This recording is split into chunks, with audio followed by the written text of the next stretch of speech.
안녕하십니까. 네, 황장수 김성진의 메디칼 세상 목요일에 항상 여러분과 만나고 있습니다. 오늘도 김성진 원장님 오셨습니다.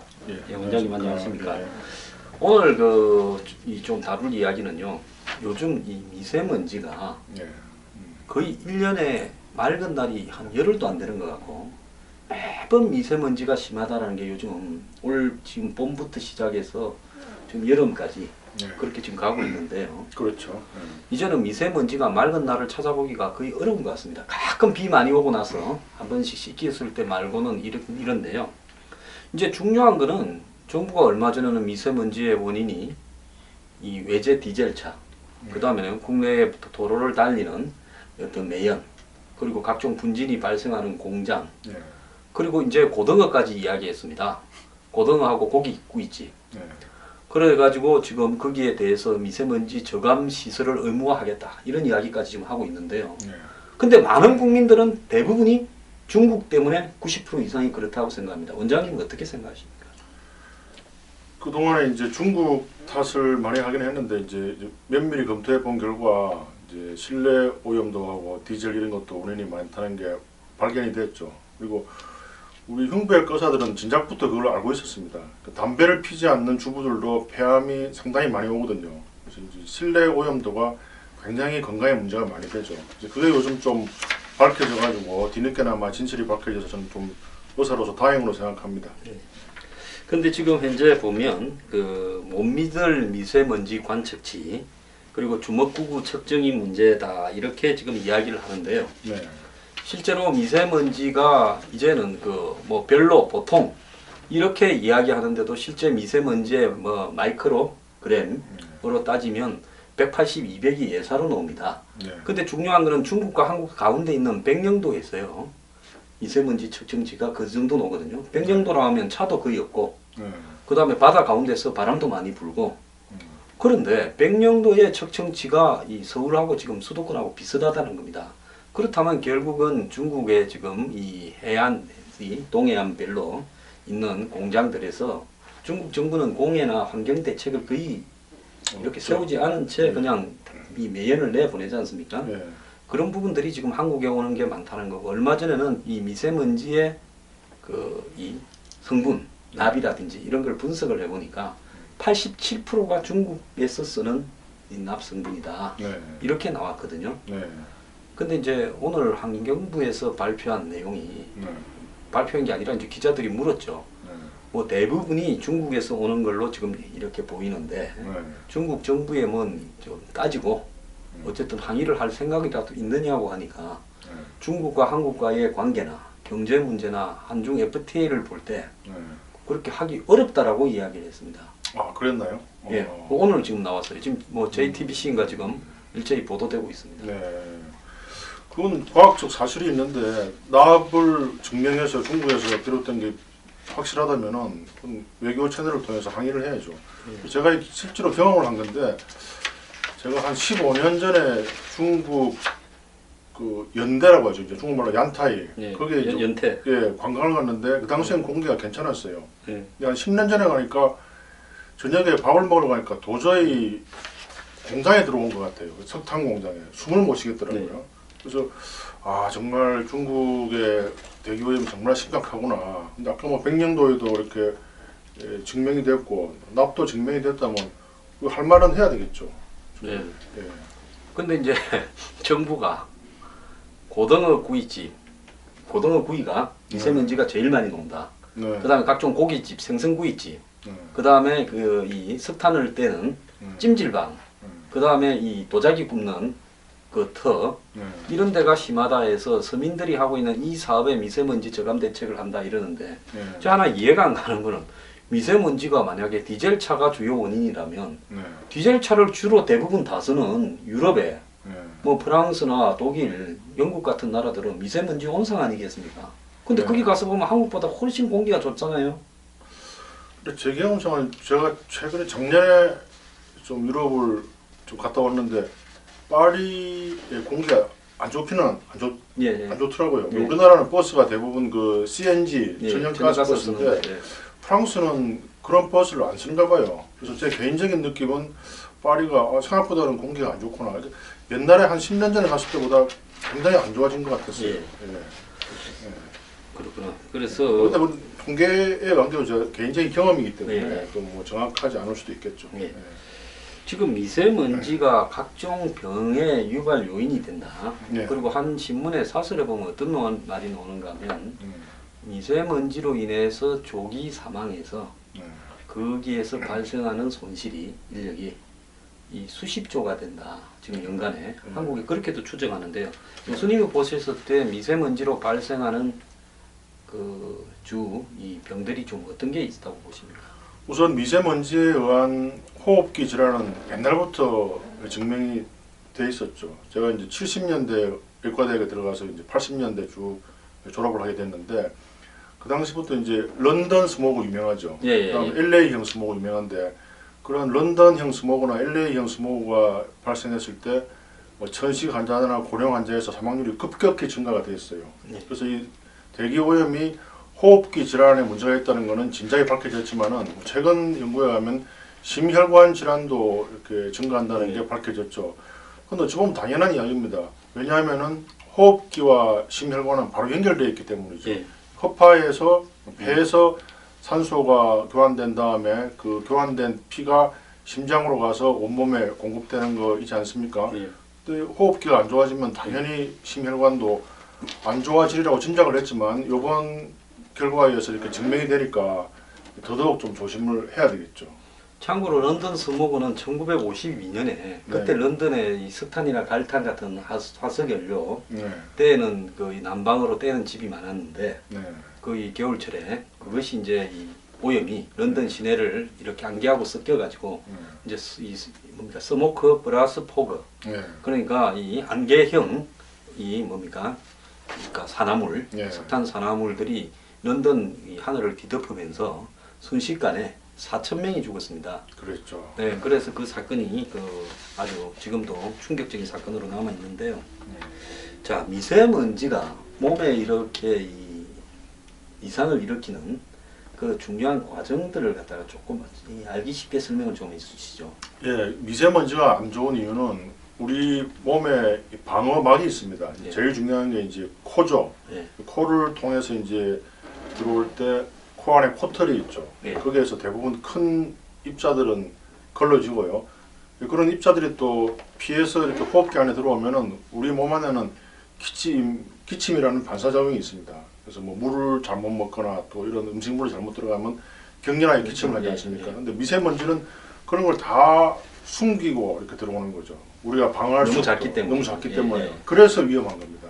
그래서 이게 어떻게 보면 담배 연기보다 더 무섭다 할 수 있죠. 담배 연기는 입자가 상당히 크기 때문에 그렇게 깊이는 못 들어가거든요. 그럼에도 불구하고 폐암의 원인이 되지만 이 미세먼지는 끝까지 들어가는 거예요. 일단 호흡기 질환을 야기해서 산소 교환이 안 되게 되는 거죠. 그럼 산소 교환이 안 되면은 우리 몸에 산소가 더 필요하니까 피를 더 많이 공급을 해야 되겠죠. 피를 많이 공급하기 위해서 심장이 더 많이 일을 해야 되지 않습니까? 그럼 자연히 혈압이 올라가게 되는 거죠. 이 필요한 산소는 일정한데 공급이 부족하니까 압력을 높이겠죠. 그게 바로 고혈압 아닙니까? 근데 그렇게 고혈압 자체로는 당장은 인체에 필요한 산소를 공급하겠지만 길게 보면은 이 고혈압 압력에 의해서 우리 몸 안에 모든 중요한 장기, 눈이나 콩팥 이런 것들이 다 망가지죠. 그래서 고혈압이 오래되면은 신장 투석을 하기도 해야 되고요. 또 눈이 멀기도 하고 또 결막염, 망막 질환도 생기고 또 그게 더 뇌에 가면은 이제 뇌졸중이죠. 중풍에 걸립니다. 뇌혈관이 터지면 굉장히 치명적인 질병을 일으킬 수 있는 게 미세먼지라고 합니다. 그런데 미세먼지의 이 크기가 얼마나 작은가를 우리가 좀 생각을 해보면요. 이 머리카락이 50에서 70 마이크로 그램이라고 그럽니다. 그런데 미세먼지는 이 10 마이크로 그램이고요. 그 다음에 초미세먼지는 2.5 마이크로그램. 마이크로미터. 마이크로미터. 마이크로미터인데 그러니까 길이가 그렇다는 거죠. 직경이 여기서는 그램이 아니고 이 미터라고 봐야 되겠죠. 그렇죠. 그러면 머리카락 하나의 5분의 1이나 7분의 1이 미세먼지고 그 다음에 이 미세먼지의 4분의 1이 초미세먼지랍니다. 네. 근데 초미세먼지는 폐로 그냥 들어가 가지고 이 그렇죠. 폐포에 예. 흡착이 돼가 예. 심각한 폐질환을 일으킨다고 지금 그렇게 나와 있습니다. 네. 그 자체가 또 화학적 변화를 일으켜서 이것도 폐암의 원인이 되는 그 1급 발암 물질일 수도 있죠. 뭐 굉장히 그 나쁜 것들이니까 이게 마스크로 막을 수 있는 한계가 또 있어요. 제가 또 실제로 작년에 메르스 사태가 있지 않았습니까? 그때 이제 정부에서 공급한 마스크를 껴봤는데 숨쉬기가 힘들어요. 예, 그래서 일반 마스크 이렇게 하는 거는 별로 또 거의 도움이 안 되고요. 대부분 거의 미세먼지가 통과할 수 있는 마스크거든요. 근데 미세먼지를 통과할 수 없는 마스크는 일반 분들이 작업하는 분들이 끼기가 거의 불가능하죠. 참 그러면 딜레마입니다. 미세먼지를 마시지 않느냐, 숨이 막혀 죽느냐, 그 두 개 중에 하나를 갖다가 택해야 되는 문제네요. 그래서 뭐 아무래도 그래도 숨이 좀 막히더라도 그런데 환경에 노출되는 분은 마스크를 써야 되겠죠. 그리고 지금 오늘 아침에 신문에 보면 네. 기가 찬 게 조선일보가 이야기를 했습니다. 집안에도 미세먼지가 굉장히 많다. 많습니다. 예, 뭐 네. 집에 요리를 할 때 고기를 갖다가 집에서 이렇게 볶거나 굽거나 네. 또 생선을 굽거나 네. 이러면 엄청난 미세먼지가 나오고 고등어를 구울 때는 네. 뭐 매우 심한 미세먼지가 나온다. 맞습니다. 예. 예. 그러면 한번 우리가 어떻게 해야 됩니까? 제가 어제 또 그 경험했던 문제인데요. 집이 안에가 공기가 조금 탁한 것 같아서 창문을 열라다가 보니까 창문밖에 부해요. 그래서 제가 고민을 했습니다. 이 집안의 공기가 더 안 좋으냐, 창밖에 안 좋느냐고 보는데 창밖을 보니까 엄두가 안 나서 아예 그냥 집안에 나쁜 공기 먹고 있자 해서 그래도 열어야 됩니다. 그래도 이래야 예, 됩니다. 왜냐하면 뭐 고등어나 베이컨 같은 거 이런 걸 제가 이 뭐 고등어 파시는 분이나 베이컨 파시는 분한테는 죄송하지만 사실은 이야기해야 되니까요. 이런 걸 집에서 구울 때는 반드시 창문을 열어야 돼요. 비록 지금 대기 오염이 심하다고 하지만은 그 일시적으로 발생하는 뭐 먼지들, 고등어 먼지나 베이컨, 육류 먼지, 뭐 삼겹살 다 포함해서요. 그런 상상을 초월할 정도로 높아요. 보도가 됐죠. 그러니까 그래도 약간 평형을 맞추기 위해서 이제 열어야 되고 거기에 더 안 좋은 거는 담배입니다. 담배. 이게 담배, 미세먼지, 뭐 고등어 먼지 다 안 좋지만은 이 세 개가 합쳐지면은 플러스가 아니고 곱하기가 되는 거예요. 예. 기하급수적으로 위험도가 올라가는 겁니다. 예. 예. 그래서 지금 이 미세먼지가 매우 나쁨 이렇게 할 때 예. 수치 한계가 162 마이크로그램이랍니다. 네. 이 큐빅미터에 네. 항상 미세먼지는 그 평방미터로 따졌을 때 그렇죠. 평방미터가 아니 평방미터죠. 입방이래. 입방 입방미터로 미터군요. 따졌을 예. 때 예. 이 몇 그램인데 그램보다 더 작은 게 마이크로그램이지 마이크로그램. 않습니까? 그러니까 1입방미터당 162 마이크로그램 네. 이렇게 지금 넘어가면 매우 나쁨인데 근데 이런 상태에서 승인이 1시간을 활동하게 되면 지금 서울에요.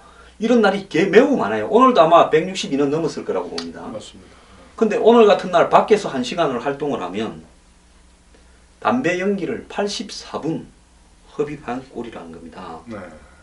담배 한 개비 연기를 1시간 24분 동안 들어 마시는 이 분량이라는 거죠. 그러니까 과거에는 담배를 갖다가 많이 피는 분이 폐암 확률이 높았는데 네. 이제는 담배를 아주 안 피는 사람도 미세먼지에서 그냥 밖에서 활동하면서 노출이 되면 생길 수 폐가 있습니다. 좀 안 좋은 사람들 같은 경우는 폐암이 걸릴 수 있는 소지가 굉장히 높을 것 같아요. 그렇죠. 예. 저 같은 경우도 이제 폐가 좀 약한 편이죠. 그래서 이제 저는 뭐 할 수 없이 저는 담배를 끊은 게 그때가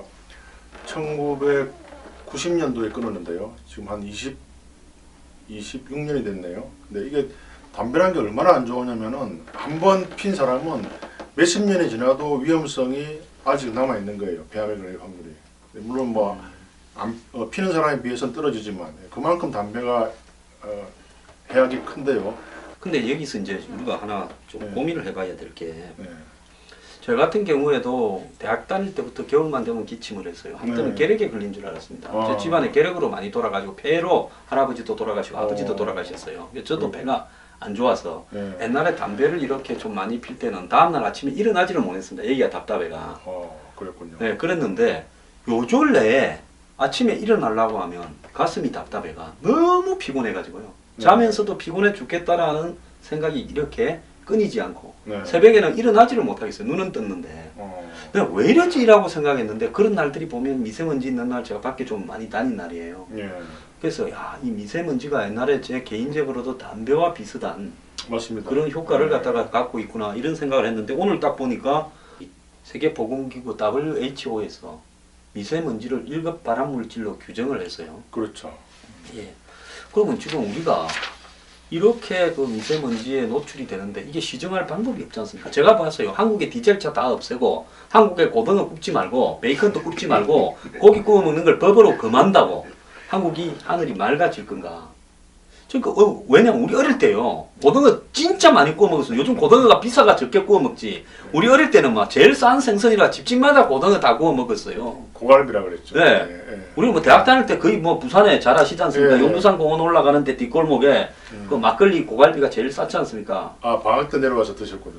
저는 고등학교 때부터 먹고 그랬군요. 그래갖고 고등학교 때 뭐 진짜 술을 굉장히 많이 먹었습니다. 그러시죠. 키가 좀 더 클 건데 그때부터 예. 술을 먹고 다니는 바람에 키가 별로. 저는 술을 안 먹어가지고 좀 키가 큰 것 예, 같습니다. 그때 고등학교 때 술 먹으면 키 작아집니다.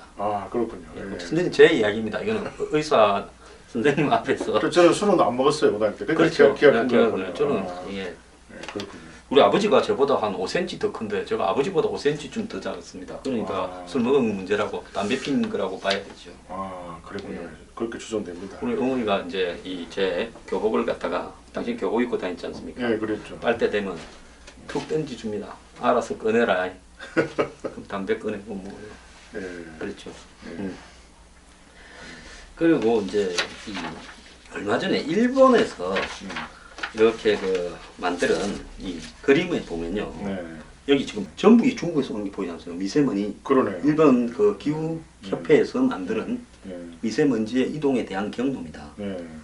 그래가 이 보십시오. 서울 이렇게 일본 안 가지 않습니까? 그러네요. 바닷바람이요. 예. 그러니까 이게 방사능 낙진처럼요. 예. 과거에 유럽에 이 우크라이나입니까? 이 체르노빌 사태가 터졌을 때 네.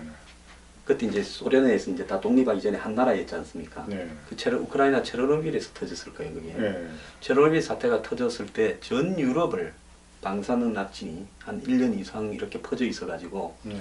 암 환자가 뭐 수십만 명이 늘고 이렇게 해서 그랬죠. 그래서 유럽이 우유나 고기를 아르헨티나나 남미에서 갖다 먹고 했었습니다. 네.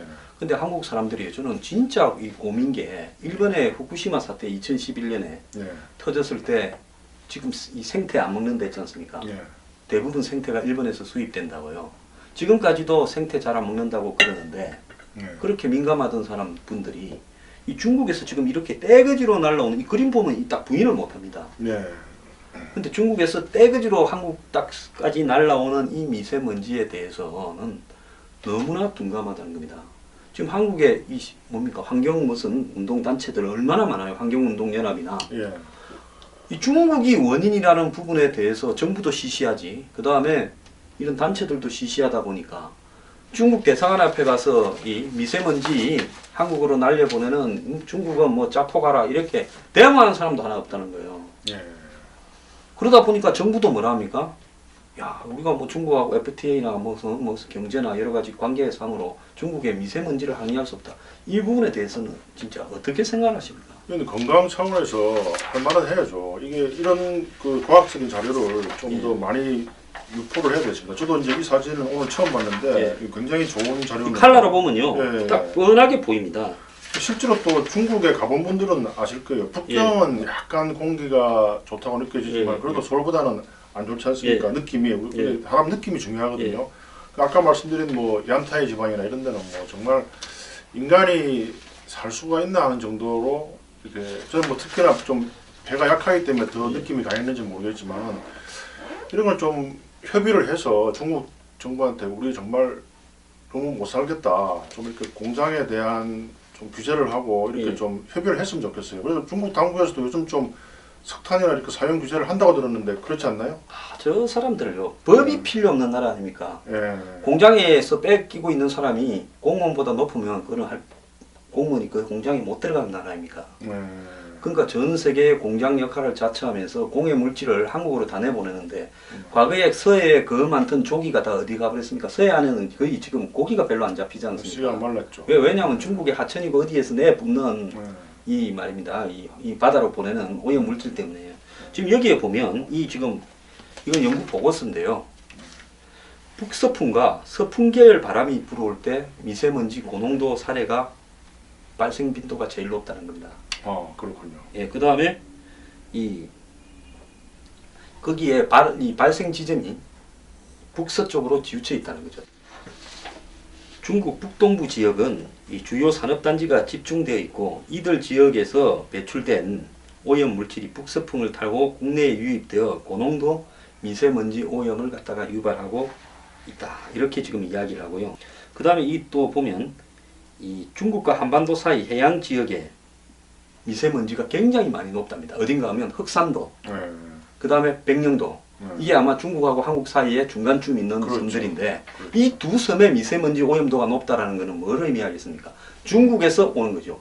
만약에 한국 자체에서 예를 들어서 디젤 차라든지 고등어를 많이 구워 먹어서 고기를 많이 구워 먹어서 찜질방에서 숯을 많이 떼서 이 문제가 생긴다면 백령도나 흑산도는 깨끗할 거 아닙니까? 백령도 흑산도에 차가 몇 대 있겠어요. 그러네. 저도 잘못 알고 있었군요. 그러니까. 네, 그러니까 중간 정거장이에요. 이게 오는. 그러니까 그쪽이 서울이나 이런 데보다 조금 더 심하고 서울은 그보다 조금 낮은 수준으로 지금 오고 있는 겁니다. 오히려 그렇네요. 네, 그래서 동쪽에 있는 한반도를 가운데로 딱 자르면 동남쪽에 있는 데는 미세먼지가 좀 약해요. 그러니까 딱 이 서쪽에가 지금 심각하게 생기고 있고 집중타를 수도권이 맡고 있다는 겁니다.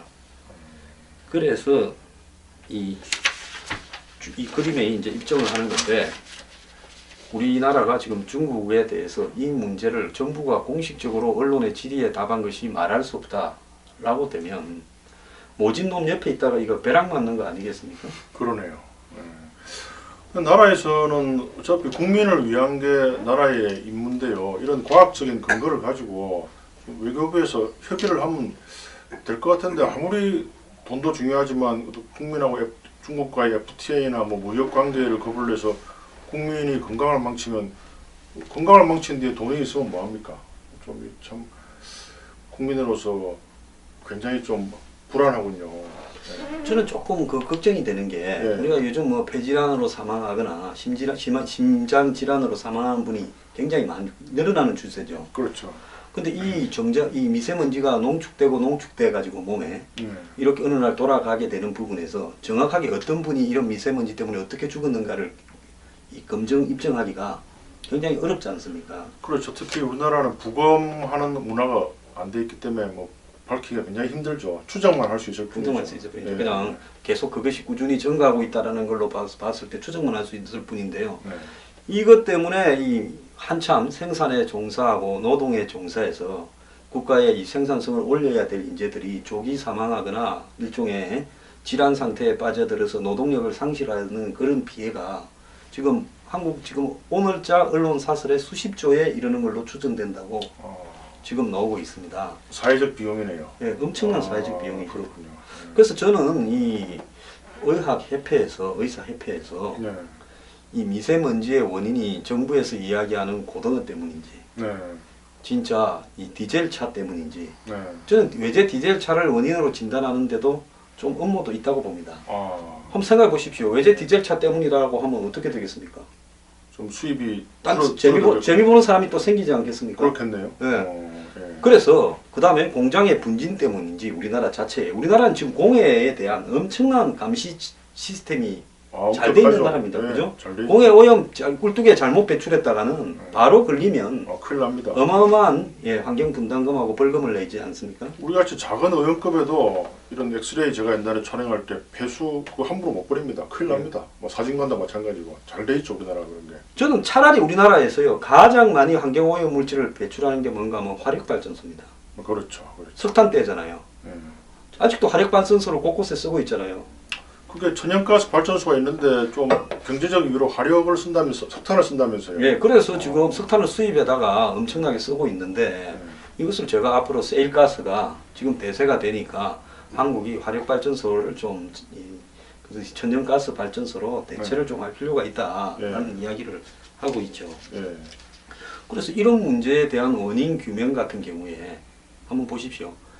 모두가 이 대기라는 거는 공공재 이 돈을 내지 않는 한마디로 지불하지 않는 공공재인데 이 공공재가 어느 순간에 1년에 창문을 열고 환기를 할 수 있는 날이 거의 며칠 없는 그렇군요. 이런 날이 되어버렸어요. 서울 뭐 수도권에 경기도에 다 그럴 겁니다. 예. 근데 국민들이 이 불편함을 갖다가 감수하면서 이걸 갖다가 어디에 이 책임을 전가해야 될지도 모르고. 아, 그럼 우리 전문가 단체가 좀 나서야 되겠군요. 제가 대한흉부심장혈관외과니까 다 이 분야하고 밀접한 관계가 있군요. 예. 제가 이 자료를 좀 정리해서 예. 뭐 성명서를 발표하든지 그렇게 하겠습니다. 예. 그래가지고 제가 볼 때 이 그건 매우 중요한 부분이고요. 예. 우리 원장님이 지금 이 문제에서요. 예. 제가 볼 때는 그 발병의 원인 이런 예. 문제에서 이 의학적으로 진단할 수 있는 위치에 계시다고 저는 보고 있고요. 네. 그 다음에 이런 오염 물질을 측정하는 기관, 연구소, 예. 그리고 정부, 예. 그리고 환경 운동을 하는 어떤 단체 예. 이런 데가 공동으로 모여갖고 미세먼지의 원인이 진짜 무엇인지 한번 밝혀보자. 네. 정부가 이 부분을 위해서 몇백억 투자해라. 네. 사실 이거는 뭐 몇천억을 투자하고 몇 조를 투자해도 앞으로 우리가 겪어야 될 피해에 대해서는요, 이 많은 돈이 아닙니다. 그렇겠네요. 사회적 비용이 워낙 사회적 크니까. 비용이요. 예. 좋은 공기를 마신다는 거예요. 이거 이상으로 중요한 게 지금 어디 있습니까? 맞습니다. 나중에 공기가 여기가 북경처럼 되고 텐진처럼 되면요, 한국에 누가 살라 하겠습니까? 전부 이민 가버리지 않겠습니까? 남태평양이나. 그렇죠. 예. 그래서 이런 문제에 대해서 누군가는 실마리를 풀어야 되는데 정부가 지금 하는 걸 보면 틀렸어요. 아직까지 이 일을 제기하는 전문가 단체가 없었군요. 저는요, 이 좌파들, 예. 한국의 이 좌파 제야 운동권 야당은요, 중국하고 뭐 걸리는 문제에 대해서는 말 한마디도 안 합니다. 왜 그런가요? 중국이 좌파의 종주국 아닙니까? 세계 공산주의의 원조 국가입니까?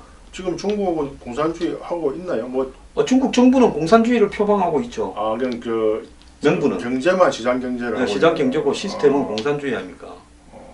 예. 그 의학 박사님이 이렇게 잠깐씩 이렇게 헷가닥 하실 정도로 우리가 전부 지금 착각을 하고 있는 거예요. 중국은 공산주의를 표방하고 있고 경제 계획도 전부 공산주의가 펴고 수치도 전부 공산주의가 조정을 합니다. 근데 공산당들. 그뭐 병원 같은 거는 또 규제가 없길래 저는 또 뭐 시장 경제가 다 지배하는 줄 알았어요. 그게 아직도 공산주의를 하고 있군요. 중국이. 네. 저 북한만 하고 있는 줄 알았어요. 아니 북한의 종주국이 지금도 중국입니다. 아, 그렇군요. 네, 지금 이 세계적으로요 공산당이라는 집권 국가가 명백하게 있는 나라는 몇 개 안 되는데 예. 중국이 거기에 핵심이죠. 아직 별로 사이가 안 좋다 들었는데 아주 사이가 좀 좋은 모양이죠. 그건 뭐 끝으로 그렇게 이야기하는 부분이고 그러다 서로 보니까 사이가 좋군요. 중국과 연관된 문제에서는 항의를 전혀 안 해요. 옛날에요. 참 우리가 한번 보십시오. 예. 미군 기지가 반기문 지금 사무총장이 그때 욕을 좀 먹은 이유가 뭔가 하면 미군 기지 오염됐다. 미군 기지를 다 돌려주지 않습니까? 네. 철수하면서요. 예. 그 기지가 기름에 오염됐다고 좌파들이 엄청나게 시비를 걸었는데 그때 반 총장이 잘했어요. 그건 크게 중요한 문제가 아니라고 잘 덮었는데 네.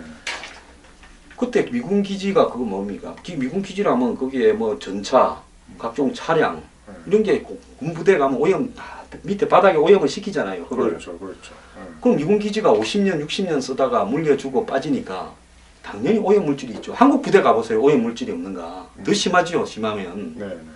근데 그걸 갖고 난리를 치던 사람들이 중국이 지금 한국 공기를 저렇게 만드는데 그게 말을 하지 않는다라는 부분에 대해서 그럼 우리 전문가 단체가 말을 저도 오늘 사실 이 보고는 처음 봤는데요. 이걸 토대로 해가지고 성명을 내서 좀 목소리를 높여야 되겠군요. 예, 저 이런 자료들을요 조금 찾아보시면 굉장히 많을 겁니다. 그래서 지금 우리가 아니라 일본의 이 기상센터나 기상협회에서 이걸 갖다가 미세먼지의 흐름과 농도, 날라오는 방향을 거의 실시간으로 매일 이 칼라로 이렇게 올립니다. 딱 보면 중국에서 날라와서 서울로 날라옵니다. 우리나라는 안 올리나요? 우리나라 안 하죠. 중국이 무서워서 그런가요? 지금 정부가 중국에 말할 생각이 없다라는 거 아니겠습니까? 지금 정부 좌파가 아니지 않나요? 저도 이 지금 박근혜 정부가 중국하고 좀 친하다고 미국이 좀 삐지가 있는 거 아닙니까? 아, 그래? 천안문 광장에도 올라가고 좀 그때 무판으로는 약간 좌파군요. 지금. 예, 우리 저기 이 박사님은 예. 이 항상 의료에 예. 인도주의적 정신으로 의료에 종사하니까 사실 이런 분들이 정치를 몰라야지. 예. 이런 분도 정치를 알아갖고 뭐 빠꼼하게 한 정부가 중국하고 친하네 안 친하네 이래서 하면 이 나라가 안 돌아갑니다. 저는 뭐 사람만 잘 그럼요. 골쳐야죠. 예, 그게 당연한 겁니다. 예. 그래서 박사님 이 문제예요. 정말 의학계에서 문제를 갖다가 전국 흉부외과 협회 예. 회장님이시잖아요. 예. 그리고 이게 의사회 지금 미세먼지가 예. 이게 폐, 예. 심장에 관련되는 거 아닙니까? 밀접하게 우리하고 관계 그 부분이 이야기죠. 또 박사님 전공이시지 않습니까? 예, 예. 그래서 오늘 제가 박사님을 좀 이렇게 쪼아가지고 네. 이 문제에 좀 앞장을 서시도록. 예, 이거 정말 좋은 지적이고요. 예. 이거 좀 제가 성명서를 하나 발표해야 되고 좌파가 결국은 이게 좌파의 정의가 결국은 인간을 사랑하는 게 좌파 아닌가요? 그렇게 이야기를 하죠. 예, 근데 그러면 인간의 생명을 사랑하려면 이런 거 왜 말을 안 하는지 난 잘 이해가 안 되네요. 우리 편끼리 저질른 그 부분은 예. 덮어주고 예. 남의 한 부분은 이 물고 뜯는 게 예. 좌파의 정의 아닙니까? 한국 좌파가 왜곡돼가. 참 왜곡됐군요. 참. 만약에 미국이 지금 중국 자리가 미국이고 예. 미국 자리가 중국이라면요. 예. 대한민국은 지금 한국에 이 공기 오염시키는 미국 물러가라고 예. 데모로 그냥 수만 명이 나를 세웠을 겁니다. 저 좌파들이 자기들 또 자녀 교육은 또 미국으로 많이 보내고 있지 않나요? 중국보다? 공기가 안 좋으니까 저 공기 좋은 데로 보내는군요. 네, 그 좌파는 또 예. 이게 앞하고 뒤가 좀 많이 다릅니다. 그렇습니까? 전 잘 몰라서 물어봤어요. 예. 옛날에 이석기 전 의원이 아들 보고 미국 유학 가 있는 아들하고 주고받은 카톡인가 있었지 않습니까? 뭐라고 했습니까? 오늘 돈을 얼마 보낸다. 500불이니까 얼마 보낸다. 네. 공부 열심히 해라. 그럼 참 좋은 아빠네요. 예, 아빠죠. 그래도 아들을 갖다가요 공기 좋은 미국에 유학 보낼 줄도 알고 중국에 보내서 반미를 주장하면서. 좀 아빠로선 참 좋았군요. 예. 참 이 생명이 중요한데 저는 좌파든 우파든 저는 관심이 없어요. 이 사람의 이 새가 날려면 좌우 날개가 다 있어야 되는데 이념을 떠나서 이 사람의 생명에 대해서는 좀 옳은 목소리를 좀 내면 좋겠는데 자기들하고 친한 중국이라 해가지고 말을 아낀다. 참 되게 좀 슬프네요. 참 그 말에 현재 일어나고 있는 사실이고. 자, 한번 보십시오. 몰랐어요 저는. 예. 한미 FTA를 할 때 예. 그거 반대한다고요. 예. 그 농민 단체들 올라와가 여의도에서는 한 명 돌아가시기도 했어요. 예, 그랬죠. 데모하다가요. 예, 그랬죠. 2명인가 돌아가셨을 거예요. 예.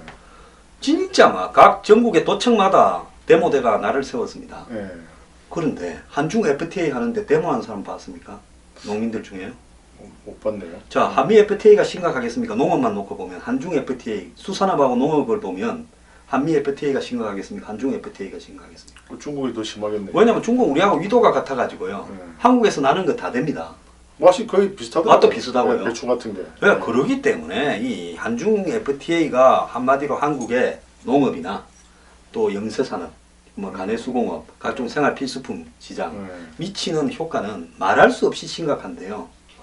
한미 FTA 할 때는 그렇게 난리를 치는데 하고 나서 보니까 우리가 지금 이득을 엄청 보고 있어서 지금 트럼프가 되면 바꾼다 그러대요. 보호무역으로 한미 FTA 없애버리겠다. 지금 네. 이렇게 지금 몰고 가는 거 아닙니까? 그 말은 우리가 이익 본다는 반증이죠. 우리가 보고 있죠. 예. 그런데 우리는 지금 이 한중 FTA 부분에 대해서는 말을 안 하는 거예요. 그런데 미세먼지를 중국에 다 따질 수도 없다. 우리가 지금 따져서 하루아침에 되겠습니까만은 그것도 계속 의견을 내고 네. 같이 측정해보자 하고 그 다음에 반기문 사무총장이 환경교육협약을 자기 업적으로 하는데 또 유럽이나 이런 나라에는 실적도 없다고 비판을 하고 있어요. 그러면 유엔에서 이 중국의 오염 문제를 갖다 우리가 제기를 하고 이래야 되는데 이게 말입니다. 지금 이조 시대도 아니고 고려도 아니고 대국에다가 너가 우리한테 이 오염 물질을 날려 보내십니까? 우리가 말을 하려다가 안 합니다라고 이렇게 이야기하고 있다. 그 나라와 나라 이 민주국가에서 참 말이 안 나오는군요. 그럼 우리 하여튼 전문가 단체에서 어떻게 정부나 이런 데 성명서 발표하면 좀 그래도 약간 그렇게 완화보다는 낫겠죠. 그리고 또 의사협회에서 이 문제를 좀 이렇게 좀 쑤셔가지고 좀 나서면요 국민들이 이 한국의 의사분들을 바라보는 시각이 굉장히 좋아질 거라고. 그럼 제가 또 협회에도 건의하겠습니다. 협회도 좀 건의하고 꼭 그렇게 좀 해주십시오. 예, 알겠습니다. 이 문제는요 의학계에서 먼저 제기를 지금 한국에 환경운동하는 사람들요 전부 이렇게 지약을 먹었는지 입을 쳐닫고 있습니다. 우리는 전문가 단체니까 그냥 우리는 있는 그대로만 발표하면 되죠. 발표하면 되죠. 우리 협회 내에서도 좌파 우파가 있겠지만은 생명을 다루는데 좌우파가 없잖아요. 우리는 적군도 살려줘야 되는 게 우리의 임무니까요. 예, 그건 참 오늘 좋은 정보를 얻었습니다. 제가 꼭 이거는 건의를 하겠습니다. 그리고 저 아까 그 보면 지금 지난주에 우리 신해철법 이야기했는데 네, 요즘 뭐 홍만표입니까? 네, 변호사. 네, 신해 의학계에서 문제 지적받는 것은 잽싸게 법을 만들어 버리는 사람들이 네, 법조계에 이렇게 반복되는 비리는 오늘 보면 5년간 10억 탈세, 네, 개인적 탈세 조금, 네. 그리고 그러니까 탈세는 뭔가 하면 수임하고는 수임료를 신고하고 이렇게 해야 되는데 안 하고 네. 그냥 했거나 중간에서 옆에 다른 변호사한테 넘겨주면서 뒤로 돈을 돌려받거나 이렇게 했다는 거 이런 거하고 그 다음에 변호사 수임료가 아닌 이 건에 대해서 개인적으로 금품을 수수했다 이렇게 몰면서 그냥 개인적인 일탈로 넘어가 버리잖아요. 네. 그럼 이 사람이 아마 몇백억을 벌은 것 같은데 100억 이상을 자금 100억대 이상을 벌은 것 같은데 변호사 좀 하면서요. 한때 날리던 검사였죠. 홍만표 하면. 그런데 이 부분에 대해서 원천적으로 이런 그 법조 비리라는 것은 항상 봐주는 사람 그리고 또 이익을 얻는 사람 사이에서 변호사가 존재해서 이렇게 그걸 버는 거 아니겠습니까? 네. 그 부분에 대해서 어떻게 생각하십니까? 의사분들은 뭐라 그러세요? 우리 의사들 사이에 참 불만이 많죠. 우리는 의료의 전문가고 또 법조인들은 법률의 전문가이지 않습니까? 예. 법률은 굉장히 중요하죠. 그래서 로마 시대가 저렇게 발전한 이유가 로마 법이 아주 공평하고 좋았지 않았습니까? 예. 심지어 로마 시민이면 고문도 못할 그런 법이었거든요. 네. 실제로 우리나라는 불과 30년 전에도 고문을 하지 않았습니까? 뭐 저는 몰랐지만 그 민주국가가 사실 아니었죠. 그 로마 국가에서도 분명히 이런 형사 사건에 대해서 변호사 있었죠. 예. 분명히 있었고 뭐 율리어스 상한선이 있더라고요. 있습니다. 수임료. 예. 율리어스 시저 키케로 다 이 변호사 출신이에요. 예, 그 사람들이 그래서 이걸 보면은 그 당시에도 상한선을 둔 거는 상한선을 두지 않았을 때 지금 우리나라와 같은 이런 부조리가 있기 때문에 만들었을 거예요. 근데 왜 지금 서기 21세기에 아직도 상한선을 안 두어가지고 아까 방송을 오다가 들어보니까 이제 서울지방변호사에서 판검사를 하신 분들이 아예 변호사를 개업을 못하도록 법을 만들겠다 했는데 그건 또 너무 또 자유의 직업 선택의 자유를 침해하는 것 같아서 좀 거기까지는 제가 반대를 하지만은 우리 SNS에서 이제 한 의사분이 발표를 하시기를 우리도 생명을 다루니까 즉각 법이 나오는 거는 인정을 하지만 우리한테 대한 그 잣대하고 이 중요한 법조인에 대한 잣대는 너무 틀리다. 신해철 씨가 돌아가셔서 이제 의료 분쟁이 생겼을 때 의사들이 의료 분쟁에서 우월한 지위에 있으니까 그거를 갖다가 일반 이 의료 사고의 피해자들을 돕는다라는 이 명분 하에 의사들을 굉장히 압박하는 신해철법을 만들어서 부작용이 예상되는데 변호사들이 지금 이런 일이 하루 이틀도 아니고 그냥 매년 반복되는데 그건 왜 법을 충분히 예를 들면 로마 시대 전례도 있기 때문에 한 의사분은 제한하기를 한 5천만 원 정도를 제한하면 합리적이지 않을까 이렇게 제한을 하긴 했어요. 근데 일반 검사장이나 높은 부장판사 출신이 아닌 분들은 보통 수임료가 한 550에서 1,000만 원 정도 되죠. 저도 이번에 무슨 어떤 하지정맥류 관련 소송이 있어가지고 이제 큰 로펌에 의뢰를 하니까 1억 이상을 요구하더라고요. 공정거래위원회 제소했는데 근데 또 개인적으로 또 유능하신 개인 변호사한테 하니까 550만 원에 또 의뢰를 할 수 있었거든요. 그러니까 도저히 어떤 1억이 넘어가면은 개인이 할 수 있는 사건이 안 되죠. 그리고 수임료가요 그렇게 높다라는 거는 하는 업무 양에 비해서 그렇게 높다라는 거는 결국은 그 수임료가 일종의 로비용으로 이렇게 쓰여서 이 뒤로 뒷거래가 될 수 있다. 뭐 정관 예우라든지 뭐 법조 비리 커넥션하고 연결될 수 있다는 거기 때문에 저는 한국처럼 이렇게 법조 비리가 만연한 나라에서는 수임료 제한을요 적어도 한 10법으로라도 한 10년 20년 해서 이 변호사 업계가 정말로 좀 정화되고 난 다음에 일부 많은 변호사들은요 생계가 어렵어서 변호사 협회에 회비도 못 낸답니다. 그렇다더라고요. 그리고 문 닫는 변호사가요 속출하고 있는데 일부 정관예우 변호사한테 다 몰린다는 거는 정관예우를 빙자한 일종의 그 한마디로 먹고 사는 커넥션 아니겠습니까? 그 사람도 돈을 벌지만은 정관 그러니까 이 예우를 해주는 그런 어떤 이 판사나 검사들도 거기에서 이득을 보는 부분이 있지 않겠습니까? 맞습니다. 지금 법조인 출신 분들이 전체 국회의원의 한 3분의 1 가량 되죠. 네, 3분의 1쯤 되죠. 그래서 이번 기회에 자정 노력을 하지 않으면은 결국은 전체가 무너질 수도 있거든요. 국민들이 바보가 아니지 않습니까? 자기들이 법을 만드는데 좌지우지할 수 있다 해가지고 그런 거를 다른 전문 직종에 대해서는 가혹할 정도로 이렇게 법을 즉각적으로 만들면서 정말 이런 부조리한 역사 정의에 어긋나는 일들을 고치지 않는다는 것은 이 혁명이 그래서 이렇게 나지 않나요? 그러니까 너무 극심한 빈부 차이나 뭐 이런 부조리한 일들 때문에 프랑스 혁명도 일어났었고 뭐 모든 것이 그렇게 나는데 이 자기들 기득권을 보호하기 위해서라도 이번 기회에 뭐 한 5천만 원이면 5천만 원 이런 걸 좀 과감하게 좀 양보를 했으면 좋겠어요. 지금 변호사 협회도요. 예. 제가 볼 때 한 90%의 변호사는 가단하고 예. 한 10%의 변호사만 부여할 겁니다.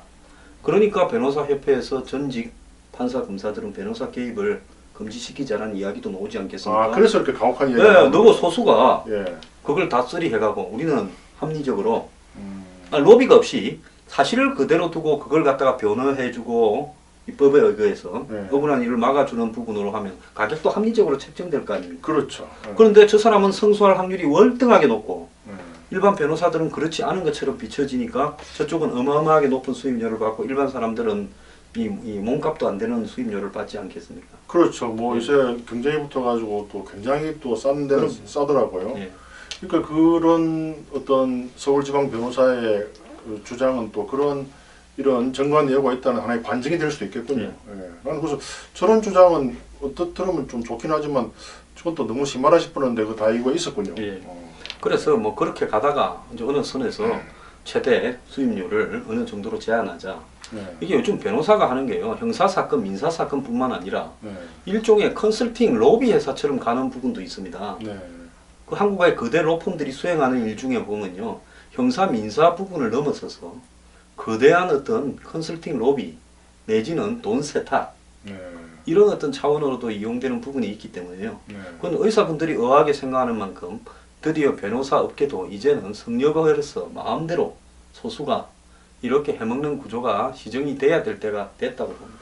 자기 자신들을 보호하기 위해서라도 이번 기회에 그 변호사 협회는 상당히 어떤 의사 협회에 비해서 자정할 수 있는 권리가 있거든요. 예. 징계 권한이 있습니다. 거기는 우리는 없지만 의사 협회는 그런 징계권을 좀 과감하게 발휘하셔가지고 우리 국민들이 정말 멋있는 변호사, 뭐 요새 뭐 드라마 나오더라고요. 뭐 동네 변호사, 예. 뭐 예, 그런 거 우리 좋아합니다. 박수 치고요. 그런 분들이 우리의 그 어떤 형사 사건이나 민사 사건을 맡아가지고 우리가 안심하고 살 수 있도록 했으면 좋겠어요. 우리 국민의 4분의 1이 범죄자인 거 아시죠? 예. 우리나라 법이 너무나 엄격해가지고 예. 누구나 하루아침에 억울하게 형사 사건에 휘말릴 수가 있는데 그런 때 변호사 비용을 5억, 10억, 뭐 네이처 리퍼블릭 100억을 누가 내겠습니까? 낼 수가 없어요. 없죠. 예. 그럼 결국은 유전무죄, 무전유죄가 틀린 말이 하나도 아니잖아요. 예, 지난번에 뭐 보면 뭐 거기 뭐 주식 어쩌가 120억 버는 검사 뭐 간부 이야기도 있는데요. 예. 자, 이 대한민국에 오늘날 의사께서 이 우리는 기득권이 다 철폐되어 가는데 유일하게 기득권이 남아 있는 변호사, 법조계에는 왜 이렇게 개혁이 되지 않냐고 하소연을 하는 현장을 보고 계십니다. 이런 현장은 여기 뉴스 브리핑이 아니면 못 보는 부분입니다. 뭐 우리가 뭐 기득권이 있은 적이 뭐 있었나요? 뭐 근데 국민들은 그렇게 좀 생각을 했죠. 네. 그 중에 뭐 의사는 기득권이 있었는지 모르지만 우리 흉부외 의사는 원래부터 되게 불우했습니다. 오죽하면 제가 뭐 옛날에 무슨 그 모처에 경찰 간부들을 만나서 제가 명함을 드렸더만은 가난하게 초면에 대단히 미안한 말이지만 흉부외과 의사는 가난하다면서 이렇게 하는 거예요. 그래서 아니 그럼 의사가 돈을 잘 벌어도 욕을 하고 이 돈을 못 벌으면 또 심지김을 당하고 이게 도대체 어떻게 하는지 뭐 몰랐지만 하여튼 흉부외과 의사는 한 몇십 년 전부터 그 기득권이 아니고 불우이웃입니다. 제가 그 수련 받을 때 그 제 옆에 그 신경외과나 정형외과들이 항상 그 이비인후과 교수님도 이놈 앞으로 뭐 먹고 살래 뭐 이렇게 했는데 뭐 지금은 그분들이 또 뭐 또 잘 되지도 않던데 왜냐면 의사 전체가 지금 다 불우하게 돼 있기 때문에 물론 그래도 이제 죄송합니다. 일반 국민들보다는 좀 아직 잘 살고 있지만 그 여하튼 이 국민 정서와 우리 국민의 발전을 위해서는 지금 당장 힘이 많다 해가지고 그걸 보호하다가는 정말 크게 잃을 수가 있기 때문에 정말 간곡히 부탁드립니다. 예, 오늘 감사합니다. 좋은 예. 말씀 해주셔서 큰 예. 도움이 되겠습니다. 예, 예. 감사합니다. 예.